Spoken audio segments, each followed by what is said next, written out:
Hello friends, welcome back to my channel.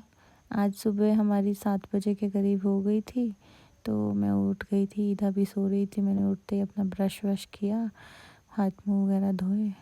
मैं जब ईदा सो रही होती तो सारी काम जो हूँ उससे पहले कर लेती हूँ ये सारे, बिकॉज़ फिर उसके बाद उसी को अटेंड करना होता है। तो आज सुबह का मौसम कुछ इस तरह का था और ईदा भी, मैडम जी अब उठ गई थी। उठते ही विसल्स करने लग गई, फिर किचन में गई मेरे साथ में। तो वहाँ आपको पता ही है, बच्चों को तो बहुत सारी चीज़ें दिखती हैं। फिर सुबह की दिनचर्या शुरू हो गई हमारी। मैं आज हमने आलू के पराठे बनाने थे, तो उससे पहले मैंने सोचा कि दोपहर की मैं दाल को पहले ही फ्राई कर लूँ, और साथ में हम साग बना रहे थे, वो भी बना। तो मेरे मल्टीटास्किंग यहाँ पे चला हुआ था। तो मैं दाल बना रही थी इस तरफ, दूसरी तरफ मैंने साग, चुलई का साग बनाने के लिए रखा हुआ था। तो मल्टीटास्किंग चली हुई थी। यहाँ पे मेरे हस्बैंड भी आ गए थे, वो मेरी हेल्प कर रहे थे। मैं पराठे बनाने लग गई बिकॉज़ हमें ब्रेकफास्ट करना था। वो बर्तन साफ़ कर रहे थे। वो यूजुअली भी मेरे को बहुत हेल्पफुल हैं। जब भी मैं कुछ काम वाम करती हूँ तो मेरी हर चीज़ में हेल्प कर देते हैं। तो अभी वो बर्तन साफ़ कर रहे थे, मैंने पराठियाँ लगा दी। यूजुअली हम पराठे बहुत कम खाते हैं, लेकिन बीच बीच में खा लेते हैं। तो यहाँ पे मैंने अपना साग चेक कर लिया था। हम लोहे की कढ़ाई में साग बनाते हैं, और यहाँ पे इस तरफ पराठियाँ बन रही थी, सिक रही थी पराठियाँ।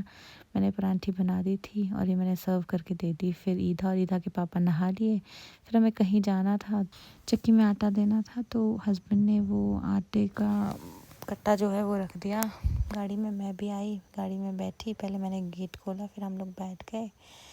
फिर अजीता पीछे बैठी हुई थी, फिर मैंने उतर के गेट बंद किया। आज बारिश वारिश हो रही थी सुबह सुबह। तो अभी आगे चलते हुए बताएंगे कि हम कहाँ जा रहे हैं। तो ईदा पीछे से कुछ कुछ बोल रही थी और मैं उसकी बातें सुन रही थी। बड़े आराम से पीछे बैठी हुई थी। फिर आगे आ गई, बहुत देर तक नहीं बैठती अकेले। फिर हम निकले अपनी मंजिल की ओर। आज हम लोग जा रहे थे, तो आज हम जा रहे थे लहसुन और प्याज लेने के लिए। एक अंकल हमारे घर में आते हैं ना मेंटेनेंस के लिए, उनके पास। तो हम गए उनके पास। ये वो अंकल हैं, उन्होंने हमें लहसुन और प्याज दिया। फिर उन्होंने हमें रास्ते तक ड्रॉप किया। रास्ता बहुत ख़तरनाक था, गाँव की जगह थी, लेकिन वहाँ के लोग तो हैबिचुअल होंगे, लेकिन हमें तो बिल्कुल भी हैबिट नहीं थी। फिर अंकल ने हमें सी ऑफ किया और हम वापस आ गए। फिर ईदा गाड़ी में ही सो गई, और मेरे हस्बैंड को जाना था अपनी फ़िज़ियो के लिए। तो वो जाते हैं, एक एनजीओ में है, वहाँ पे अपनी फ़िज़ियो के लिए वो गए, अपना फ़िज़ियो कराया। इतनी ही देर में ईदा भी जाग गई। उसके बाद हम आ गए घर। ये हमारी एंट्री हो गई घर पे। और हमारा आज के व्लॉग में बस इतना ही। Thank you for watching us.